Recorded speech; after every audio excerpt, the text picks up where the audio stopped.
What is up? This year, LA in a minute, and in part one of this two-part series, we saw that Los Angeles was the mass transit capital of the world a little more than a century ago because of electric railway stations like these, which dotted the Los Angeles landscape. They were so common, in fact, that there are more of these railway stations than there are freeway off-ramps today. Now, is that because LA adopted car culture, or was it because of something a little bit more sinister?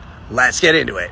The final train of the once mighty Pacific Electric streetcar network made its last run on April 9th, 1961. At the peak of its coverage, this railway made Los Angeles' mass transportation the best in the world. So why then did they vanish from the cityscape in the 1960s? What forces could have combined to replace this once proud network? To some, it looks like a conspiracy. Between 1938 and 1950, an entity called National City Lines purchased and took over the transit systems of more than 25 American cities. Their investors included General Motors, the Firestone Tire and Rubber Company, Standard Oil of California, Phillips Petroleum, and Mack Trucks, amongst others. It didn't look like a coincidence to the Federal District Court of Southern California, which in 1947 indicted and 1949 convicted 9 corporations and 7 individuals for violating the 1890 Sherman Antitrust Act. In other words, forming a transportation monopoly. In fact, this group of investors acquired the Los Angeles Railway in 1945, and within 20 years, diesel buses carried most of the car's former passengers.